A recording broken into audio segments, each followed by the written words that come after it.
Hey, it's Ika here. I'm coming with my second part of my overview of Battlespot Single Series. Today, rather than going over individual Pokemon, we're going to go over the cores. There's this very good post by Marilli, although a lot of work has been done obviously beforehand. Credit to, I think, Slurmy. They did this post highlighting a lot of the cores. I'm going to go a lot of what is said. I'd advise for newer players who don't know how these cores work or why. I do recommend to read this, but I'm going to go and focus on some specific cores. Not all of these cores are born equal, let's put it that way. There's about 7 or 8 cores that are like really strong, and then there's some weaker, lesser used cores, like let's say this Psychic Spam Offense, Lele plus Mega Alakazam is something you can use, but you see something quite problematic with this core straight away, which is that it has Mimikyu weakness, and you obviously like Sun Offense. These cores are generally not the weaker cores. So I'm going to go through the strongest cores here. How they work, I might just copy exactly what Marilli's saying. I might go into some more detail. So first, we'll talk about it's called balance. All these archetypes are called balance. I believe Marilli's standardized them by these Pokemon don't have much. Most of them don't have much in the way of hard setup, and that's why. Specific leads, which is where they differ from these teams here. So, but I'm gonna be calling them bulky offense. Some of these are balanced. Like I'd call this Toxapex, Gliscor, Metagross, Porygon 2 team balance.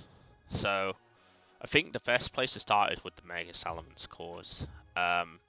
So this is a core that's been becoming more popular recently.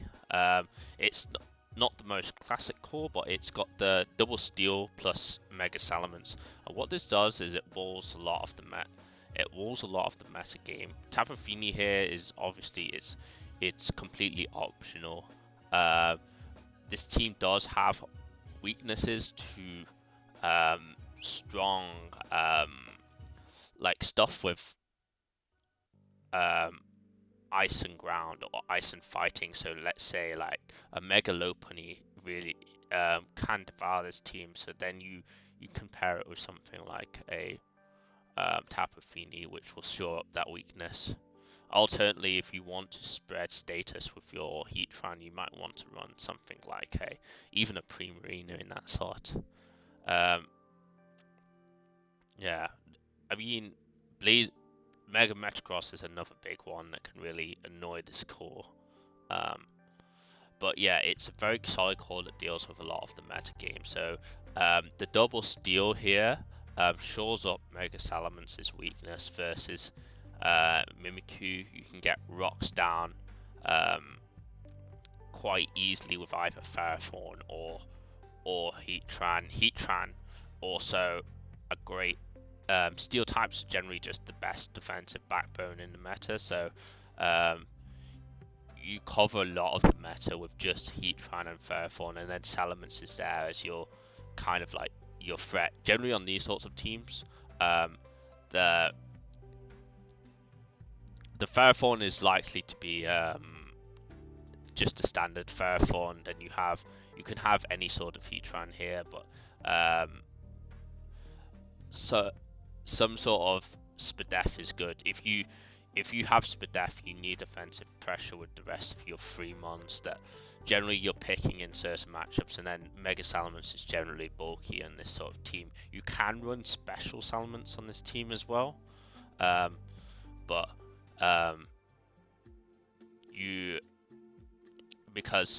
you're generally just trying to not stall people out, but use your bulk and trade effectively with these Pokemon. Between this sort of team, you have Ferrothorn for Mimikyu, and Tapu Fini. Salamence can set up on Landorus, and then Greninja is walled by Ferrothorn for the most part, although Z low kick, which is becoming more and more popular, is something that's a threat to this team. Obviously, Hippowdon is annoying, but you have Ferrothorn for a lot of these. Heatran is very hard to switch in for a lot of meta.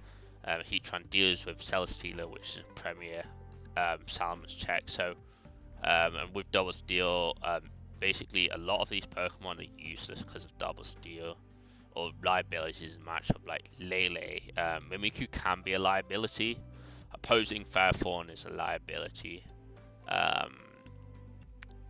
Stuff like Porygon 2 is very easy for this core to switch into as well. And Volcarona is another potentially a liability in this matchup, depending on the spread. But what this sort of team aims to do, you get up rocks, you have great switch-ins to everything, most things in the meta, and you compare this with something like Tapu Fini is one example.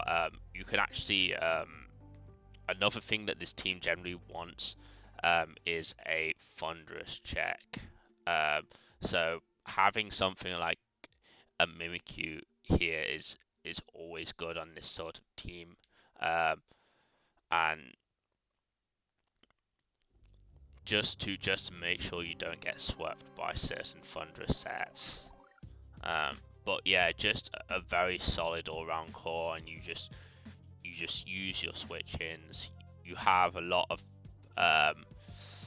ways to deal with opposing to sap opposing momentum. You have Leech Seed on the Ferrothorn, you have Roar and on the Heatran, and these two Pokemon deal with bulkier mons that would normally stop Salamence in its tracks, and then Salamence can kind of set up and do its thing on Pokemon that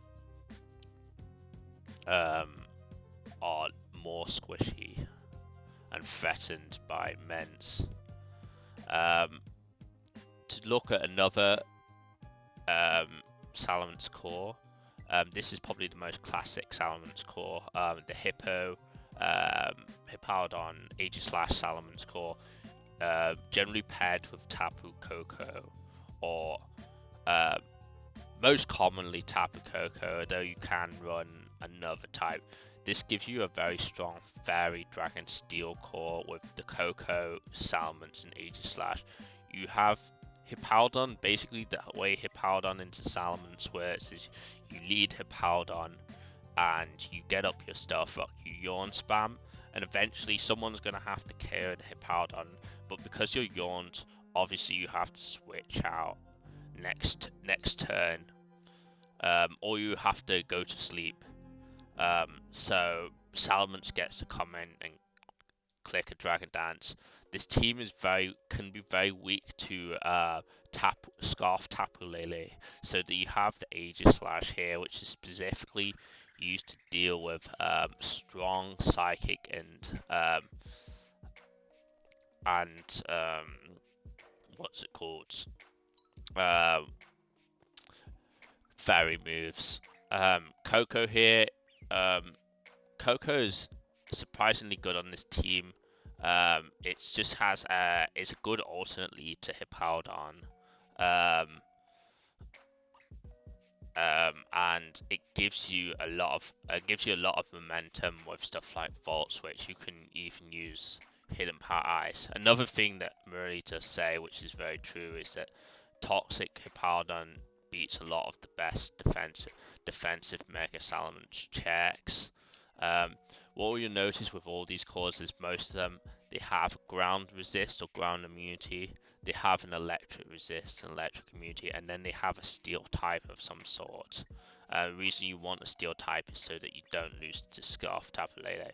Like, this team would be really threatened by just Lele clicking Psychic or Moonblast without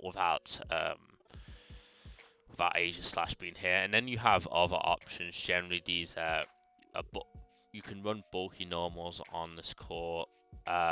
You're more likely to see Snorlax nowadays than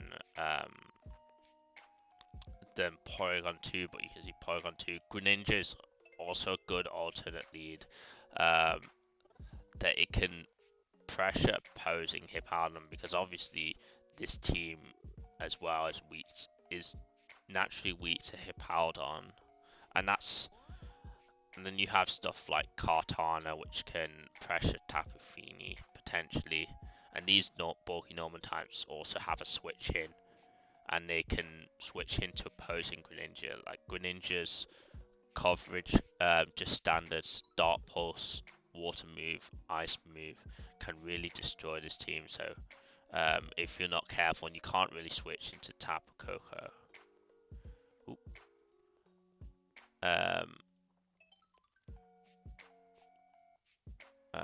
Yeah, I wrote a big comment there. These two cores are probably the main Mega Salamence cores. There's this Sand core, it's not as important to know about. So knowing those two cores, they're Hippo, Agiments, Koko, plus Greninja. You can always have Mimikyu on any core, so you often see Mimikyu in one of these slots as well. But the reason Mimikyu isn't put here, as I said in my last video, Mimikyu can go on any core because it's just the best Pokemon in the meta, and can standalone sweep and check a wide variety of Pokemon. So going on to the second most common Mega, I just double check, it's Charizard. I was pretty sure it was. You have multiple Charizard cores. Hippozard works in a similar way to Hippo plus Salamence. Though in these cores specifically, when you have Hippowdon, Charizard, and Tapu Lele, the Hippo is generally defensive. The reason this is because this team struggles with strong physical hitters, which Hippowdon can fall. For example, to give one example, a Charizard X can really click Flare Blitz, or in the sun will do tons to opposing Charizard Y, can eat hits from Tapu Lele. So that's one example. Mega Salamence, if it manages to get a DD somehow, can really destroy this team. Another main thing to watch out for this team is watching out for stuff like setup sweepers. So Naganadel, Volcarona, and Thundurus are big ones. Are the main ones so you'll generally see some sort of check to these Pokemon here. You kind of don't want to have Heatran, because Heatran makes your special attackers too much. Like this team, the reason it's good is because you overload on your special attacks. So typically, most teams will only have one or perhaps two special checks. Maybe you have a Heatran. Heatran can actually deal with both of these Pokemon, but there you have the Hippo with the healing. But stuff like Aegislash, maybe they're using Aegislash as their Tapu Lele switch in, but that gives Charizard the opportunity to go in. So the typings offensively are different enough, and they're hard to switch into, which is what makes it good. And yeah, the main things this team has to watch out for is setup sweepers, and it has to watch out for Heatran. Heatran can wall both of these Pokemon simultaneously. So you might see a water type here, because Heatran can just switch out of Hippowdon for free, and because this is generally physically defensive Hippowdon, you don't really want to take like a Lava Plume or a Toxic. Another strong Charizard core is Charizard plus Mega Metagross. Yeah, here, and this is a Charizard X core. Basically, you have Landorus Varian is kind of like the backbone of this team that makes it work very well. Essentially, it provides U-turns, or it can provide offensive pressure, but it's the same principle. This team is the same principle as the other Charizard team, but on the physical side. Stuff that typically switches into Mega Charizard, Charizard X, or Mega Metagross. Like Ferrothorn typically can switch into most Mega Metagross moves and switch into a lot of this core, but it hates Charizard X, and Charizard sweeps on it for free. In the same way that stuff that can switch into Charizard X, which is not much, but like maybe like Hippowdon, but then you have these two Pokemon here, or maybe like a Salamence can switch into Flare Blitz. I keep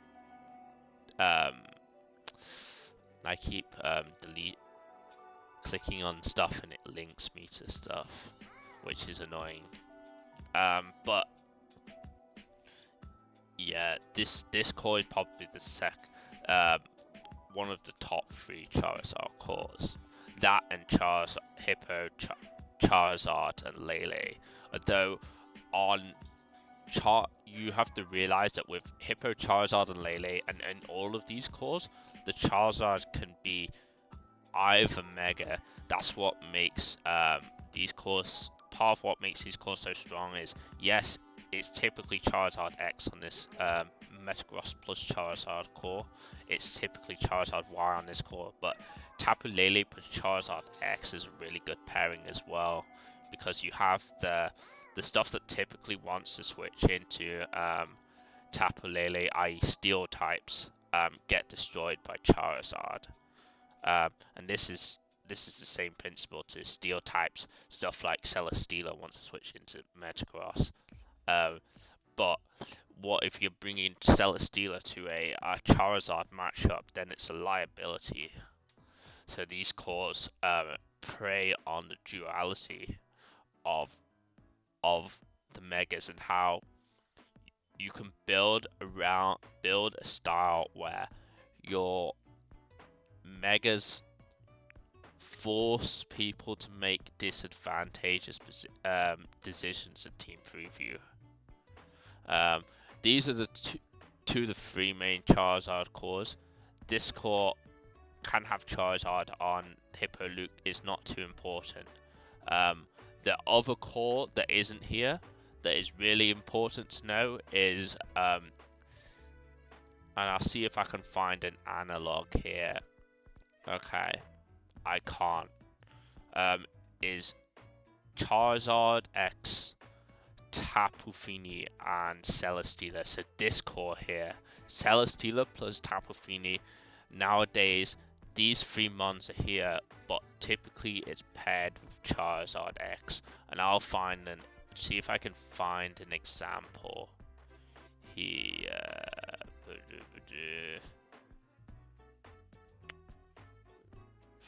See, that's an example of Heatran Ferrothorn Mega Salamence right there, which got 10th place. I'm trying to find one for Charizard as well. Charizard X. because I want to show you an image whilst I'm talking about it, because it is, although it's not there, it's the most important core, Charizard core currently. Um, uh,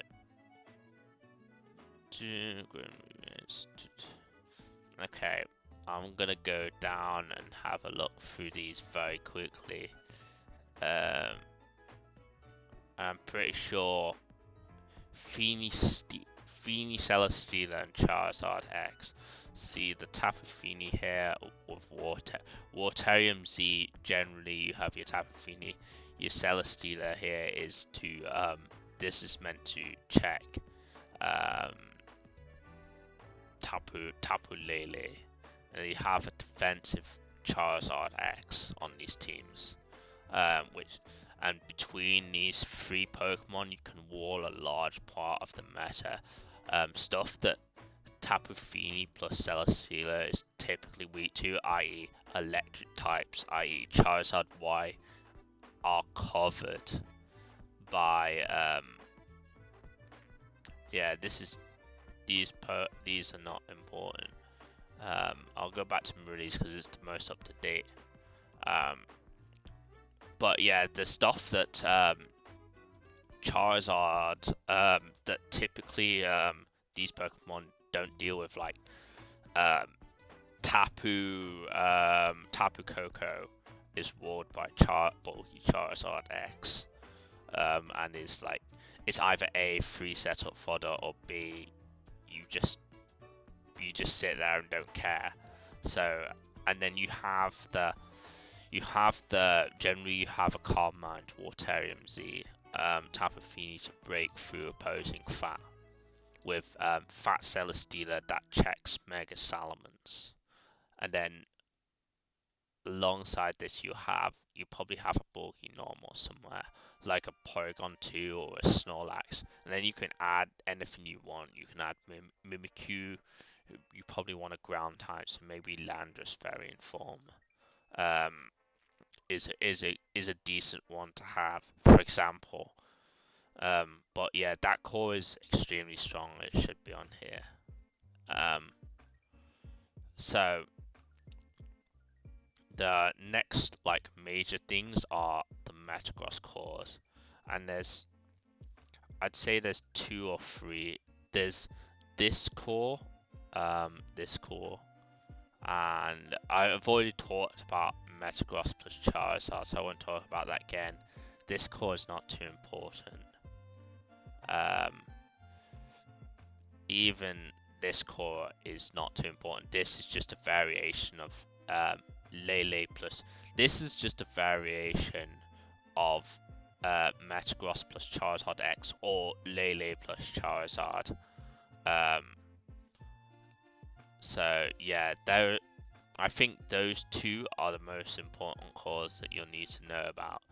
The Metagross defensive balance core and the offensive core. This typically has so Landorus is almost always on this core, but it uses Rotom Heat's unique place in the meta to set up momentum for Metagross and Fini to come in and break holes for the opposing team. A lot of these teams have sweepers in the backs through slots, so you can see Pokemon like Mimikyu, Porygon Z in the last few slots. Basically, the typings are very synergetic. So Metagross, the stuff that it really struggles to deal with, i.e. bulky steals, you have Fire MZ, Rotom Heat, and then you might have a bulky berry or a choice, generally a choice item, Tapu Fini to break through stuff. One thing that you'll notice with these cores is that makes them all strong is the adaptability um, of the cores. Like this core, for example, the Hippozard's core, I'll just use an example. Typically, it's Rocky Helmet Hippo plus some sort of Lele. You can use Scarf Lele here. I think is the most common. Plus Charizard. But what makes it strong is you could use standard mixed Hippo with Bulky Berry, Charizard X, and then maybe Calm Mind plus Fightinium Z Lele, or Calm Mind plus Psychium Z Lele, and that core would still work. This is what I hope I can get across with all these cores, is that yes, typically Fire Z Rotom plus Choice Item Lele plus maybe like Sash or Bulky Berry Landorus, but that can be anything. Typically you want another normal type here as well. Greninja can be a bit of a problem to this team. And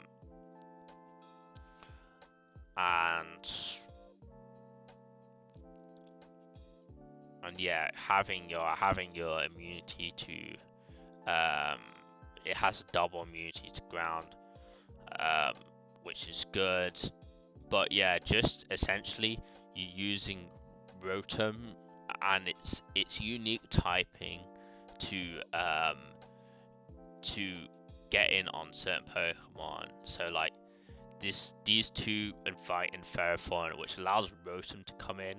Rotom then can Volt Switch out, and you manage to chip these chip threats down. Like Metagross Earthquake is going to do quite a bit to Rotom. Then you also have the Volt turn here, which makes these this team quite strong. People who play this style will tell you that it's just very all around solid, and it has a decent matchup spread. It's generally a safe core to use. Okay, the other Metagross core that's important is the balance core. This is the first balance, proper balance. This is a bulky offense.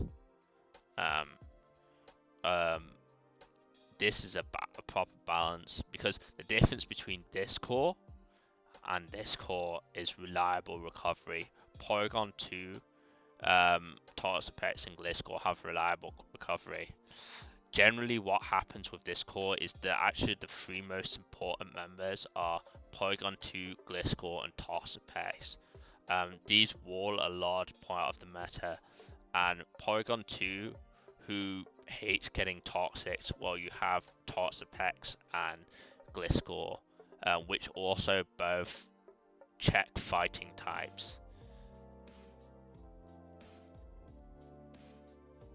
I keep doing that all the time, and it's kind of annoying now. But yes, Porygon 2 and Toxapex and Gliscor just generally a great core. This core does need to watch out for balance breakers, so it needs to watch out for Thunderous Variant Form and Thunderous Variant Form, but that's why it has Mega Metagross, and generally like Mega Metagross can basically clean up stuff that these Pokemon would chip down with, like Toxic and other things.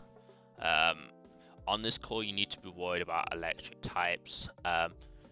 Even though you've got Espadef or Gliscor, Tapu Koko is still a big problem, as is Thunderous. So generally, like in your last two slots, you're gonna have another check for those matchups. The good thing about certain cores is like this core, to a lesser extent, you can pair one core with another core. Like this Salamence core, the team I showed earlier, if I can find it, I think it was Season 6 10th. Yeah, this core I showed earlier, the Salamence Heatran Ferrothorn, that is paired with a rain core, so you keep so you can like pair multiple cores that do different things as well together. So that's Metagross cores. I'll talk briefly on Mega Gengar cores as well. Before moving on, there's only like a few of them. Mega Gengar is often more of a standalone piece than a core. I think the main ones to talk about is the Mega Gengar balance. Well, this core just aims to put up hazards and phase people with Snorlax and Skarmory, and then you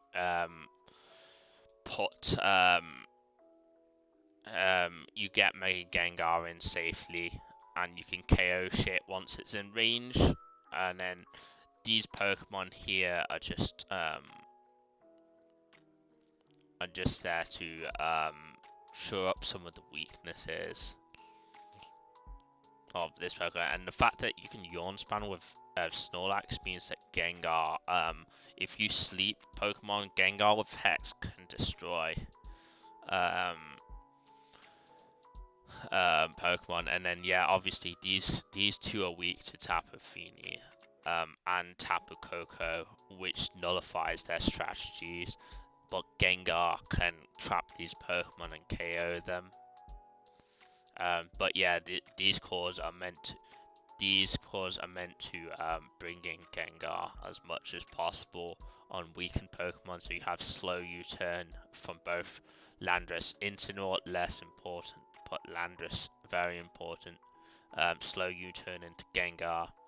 And this is similar to this offense, but this is just more offensive. It doesn't have the Skarmory, but it's getting in threats with Landorus Fairy form, setting up for Gengar or even for some of the other Pokemon to come in this core. And then you finally have the stalls.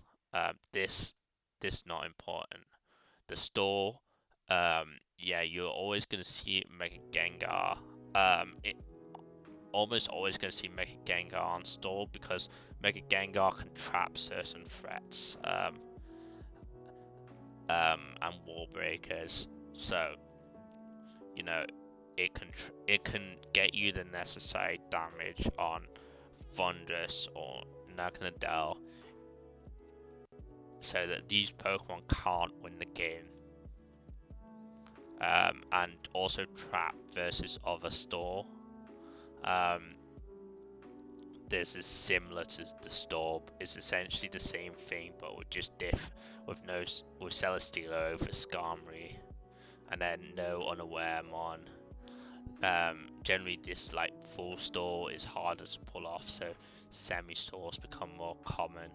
You can also run Mega Sableye instead of Mega Gengar, but those are like I'd say the main like two types of Mega Gengar oriented teams you're going to see. There's another one that's lesser well seen here, and I can't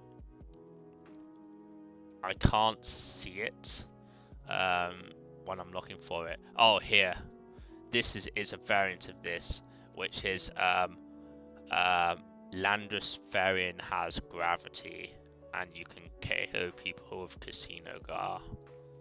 So with gravity, your accuracy of your hypnosis goes to 100%. This is another option in certain cores, and you can see it in some teams that top players in the community have used.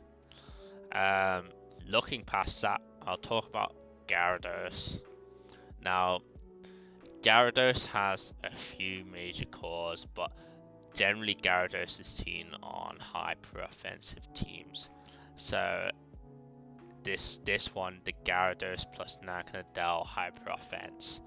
This will generally have, when you see Gyarados, generally you're going to see it paired with another sweeper. That Naganadel plus Gyarados, they work well together because they threaten different Pokemon. Naganadel only has a few good checks, so stuff like Heatran, but that lets in Gyarados. These two Pokemon, Tapu Koko and Tapu and Landorus Variant, they're there to essentially set up rocks. Stealth Rock allows +1 Mega Gyarados to KO Mimikyu, and Tapu Koko basically can set up dual screens. But yeah, these two Pokemon have great type synergy. So Gyarados hates Tapu Koko, but Naganadel can take advantage of Tapu Koko to use an example. And I think that is probably easily the most important Gyarados core that you're going to see. See if there's any more that I've just like forgotten off the top of my head. But pretty much when you see Gyarados, you're going to see some sort of hyper offense. You use Gyarados' bulk to set up, and it's better. It's less liable to be KO'd by Mimikyu, revenge killed by Mimikyu, which is what sets it apart from Mega Salamence in these bulkier cores, and it doesn't get blown back by Ice Beam from Porygon 2. So those are things to consider.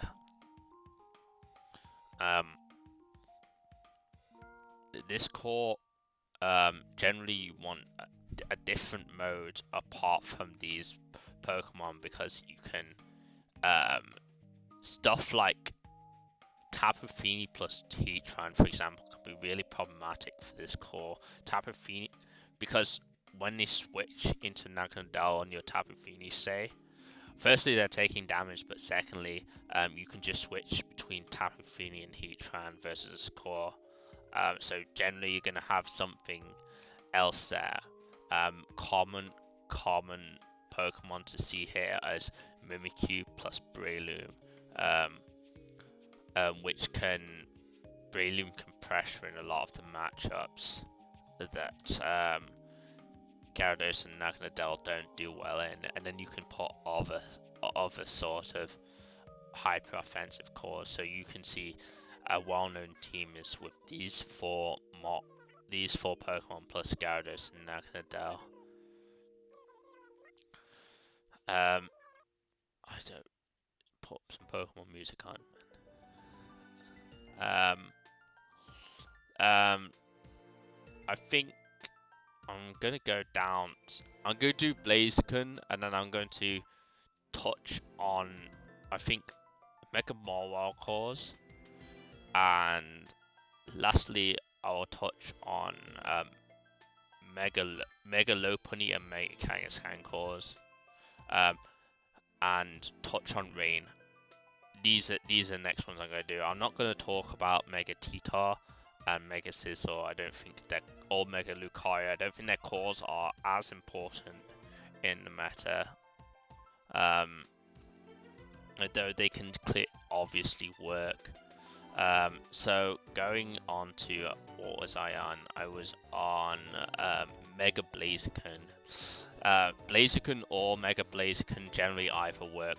Mega Blaziken has the speed advantage, but nearly all Blaziken cores are going to be a fence of some kind.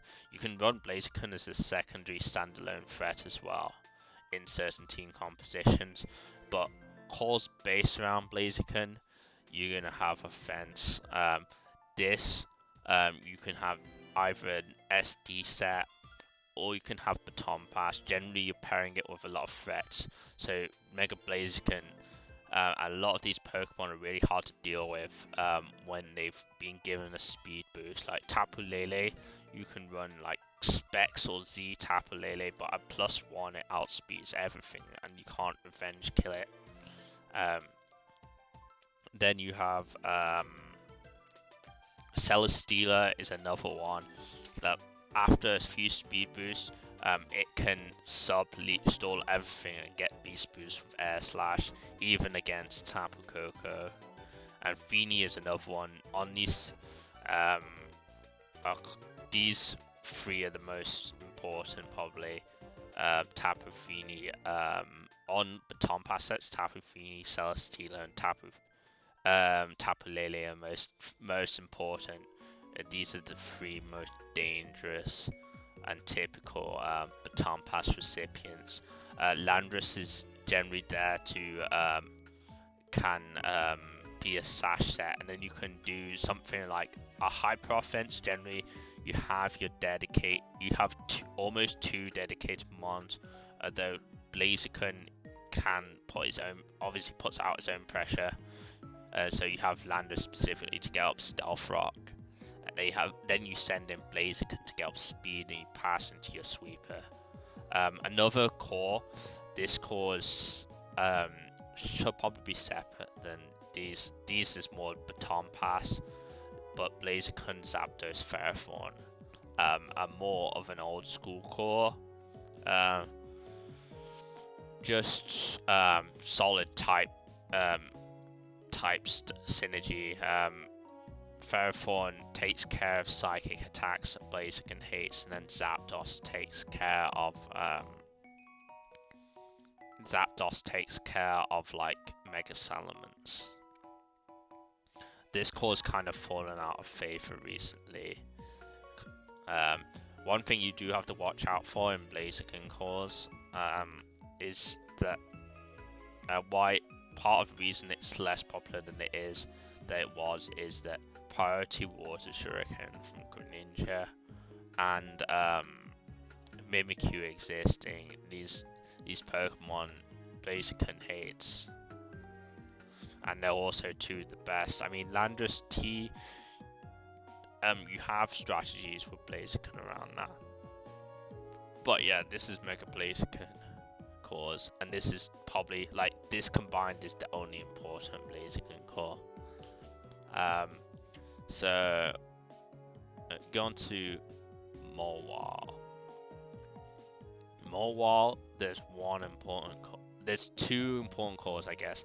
There's Mawile plus Latias. This is a balance. It's just essentially it's probably less important, but Latias has good and Mawile have good synergy. You see the Fairy Dragon Steel here, probably stronger than Fire Water Grass in Ultra Sun, Ultra Moon, and then you have a bunch of offensive mons and pivots that you turn into Mawile, Volt Switch into Mawile, and Mawile can kind of put in work versus these more bulkier Pokemon like not Toxapex, like Porygon 2, or if it comes in on Metagross is one that Mawile can pressure, or even like Tapu Fini it can take a hit from, and nothing likes to take a play rough even if they're resisted, and Mawile has the coverage to KO stuff like Celesteela. So there's that core, and then there's the second core, which is Trick Room. Generally, you're leading Porygon 2 with no recovery move, and when you see Porygon 2 plus Mawile, you should be expecting a Trick Room. Basically, Porygon 2, if you get the right download boost, can kind of function as a special Trick Room sweeper, and it will get Trick Room up versus anything that doesn't have Taunt, or you can actually run high jump. You can actually or against, like, I guess, fighting type moves. Then Mawile is faster than everything, most things on the Trick Room, and kind of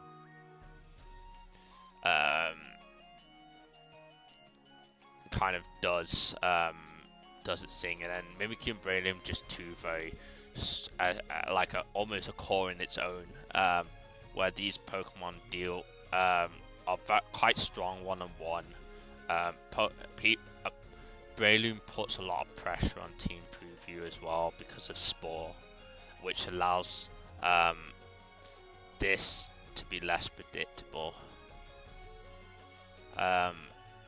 Those are more wild cores. I'll talk about Kangaskhan first. Yeah, Kangaskhan is just before before Lopunny. There is a Sizzle core here. This core is like this core. It's a version of this core. But Sizzle brings U-turn essentially in terms of instead of bringing the sweeping pressure of Gyarados. But yeah, Kangaskhan balance. There's only really one Kangaskhan core.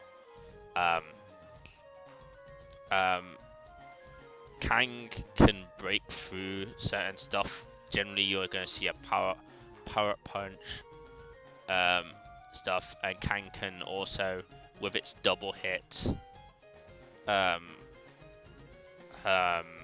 ability, it can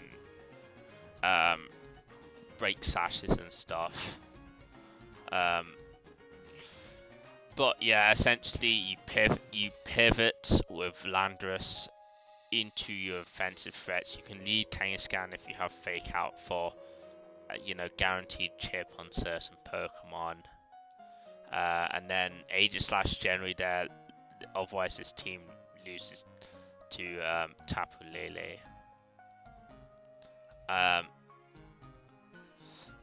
What you'll notice with a lot of these teams is they have a ground immunity. They generally have a steel type or some way of resisting Tapu Lele. Like this team will have something else for Tapu Lele. Although this team generally just tries to nuke stuff. And then Lopunny, there's kind of two Lopunny ones. The first Lopunny one is basically replacing Kangaskhan with Lopunny here. If I can see events, I won't talk about Kang Caress balance. This is less common because Tapu Fini was everything. Glalie here, Glalie's generally a mon that's just used to break versus certain Pokemon. I was going to see if they had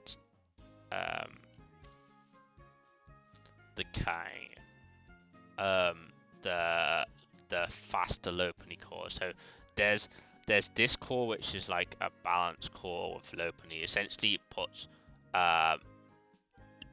Lopunny. Oh no, it is here. You have two options. So this core here, the Snorlax plus Skarmory. Essentially, it's similar to the Gengar, Skarmory, Snorlax core, where Snorlax will chip stuff, and then you have Lopunny Fake Out chip. You have Skarmory Rocks and phasing, and then you have this more like bulky offensive core with Lopunny, Tapu Fini, and Celesteela, and Lopunny's high jump kick and speed tier can threaten stuff like Thunderous Tapu Koko that generally annoys, and Porygon 2 and Snorlax, which generally annoy Tapu Fini and Celesteela. So those are probably your major cores. I'll see if there's any. I'll have a look here if there's any non-mega cores. Any non-mega cores that I've gone through. This Venusaur balance is less used nowadays. These two cores aren't as important. As this Bulupex balance not as important. I just want to make sure that I haven't missed off anything major. Oh, Mega Swampert. This is probably one more that needs to be put up there, which is Rain. Rain does exist, is actually quite underrated, even though Swampert and Pelipper are B. They should probably be B+. A straightforward Rain core, you're always going to see Pelipper Swampert Ferrothorn is the third most important member here. And then you'll see an alternate core for when rain doesn't work out. Yeah, if this team sees a Charizard Y, they're gonna get bones. So you want something else on the other end of that core. So you can see Mega Salamence is a common cores are common pairs with rain cores. Because Mega Salamence can outspeed Charizard and threaten it.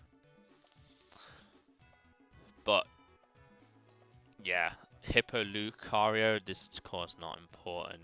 And then we'll see the stores, the 2 stores have gone through.